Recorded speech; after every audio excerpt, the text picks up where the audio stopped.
Continuando então a leitura deste livro, Crianças e Suas Vidas Passadas, de Carol Brown. Lembro a todos que chegaram neste momento, nesse capítulo, que há outros. Este aqui já é o 10º. Então, comecem desde o primeiro, porque há muita coisa para aprender aqui. Sou mais que o meu corpo. Durante as semanas e meses seguintes, enquanto lavava pratos, dobrava roupas, levava crianças pela cidade, as imagens das vidas passadas percorriam minha mente. Novas percepções vinham como lampejos, reforçando a compreensão de como minhas vidas anteriores se relacionavam com a presente. À luz desse sentimento, sentimentos de minha tenra infância começaram a fazer mais sentido. Minha paixão por música, pelo piano, minha fascinação horrorizada pelo Holocausto, minhas doenças pulmonares, uma brincadeira infantil ganhou um novo sentido para mim. Minha amiga e eu costumávamos nos esconder sob a escada do porão da casa, como se estivéssemos fugindo dos nazistas. Levávamos latas de comida para não passarmos fome. Sem sombra de dúvida, uma brincadeira estranha para crianças. Voltando a pensar naquilo, a ligação ficou muito óbvia. Finalmente entendi outro mistério da minha infância. Desde que eu era muito pequena, tinha um sonho recorrente em que uma mulher, de cabelos castanhos muito longos, usando um casaco marrom, chapéu preto e levando uma mala no ombro, caminhava por uma rua em que havia um muro de pedras ao fundo. A imagem era clara e brilhante, tão vívida que nunca pude esquecer. Esse sonho foi e voltou várias vezes. Era sempre o mesmo. Mas da última vez que o tive, poucas semanas antes da regressão, progredi e mudei. Daquela vez eu sabia que era aquela mulher. Mais uma vez andava pela rua, vestida de misérrima maneira, e quando segui adiante, me aproximei de um palácio, com uma área quadrada central. A visão era tão completa e vívida que no dia seguinte ainda era capaz de desenhar um esquema do prédio. Entrei num aposento escuro na ala direita do palácio. O teto era alto, a mobília era antiga, pesada. As cortinas pesadas bloqueavam a luz do sol. Aproximei-me de 3 homens vestindo uniformes que estavam atrás de uma mesa. Um deles estava sentado, os 2 outros ladeavam, de pé. Eu me dirigi ao homem sentado, perguntando polidamente pelo meu marido. Minha pergunta foi recebida com silêncio. Agiam como se eu não estivesse ali. Frustrada, bati com o punho na mesa, exigindo atenção, gritando furiosamente com eles em alemão, língua que eu não falo.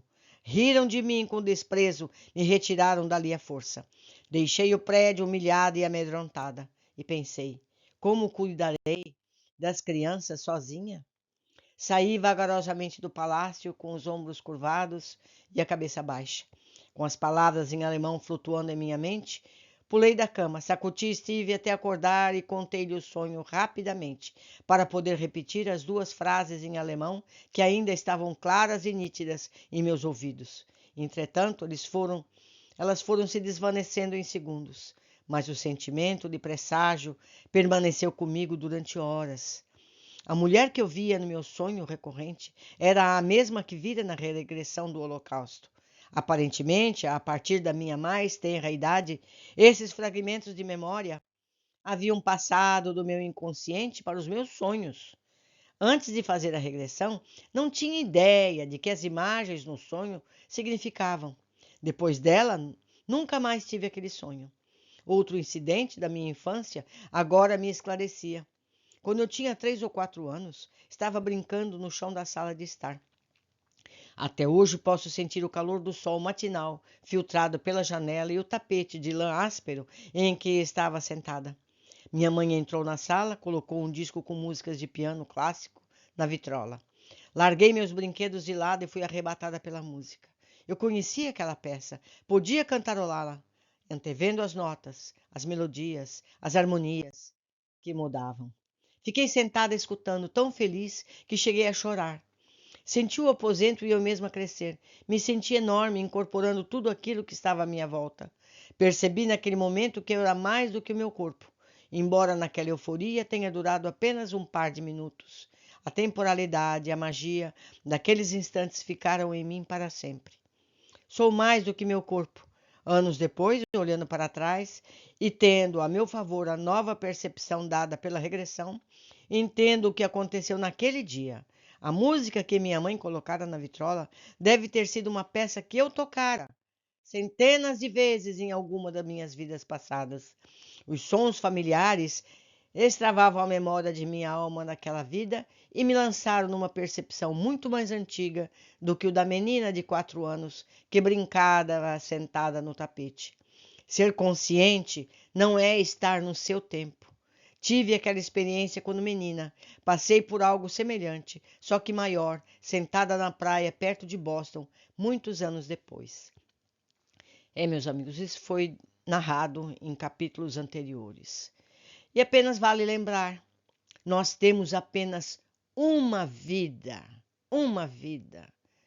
mas que é dividida em fases na carne, na matéria e nos planos espirituais.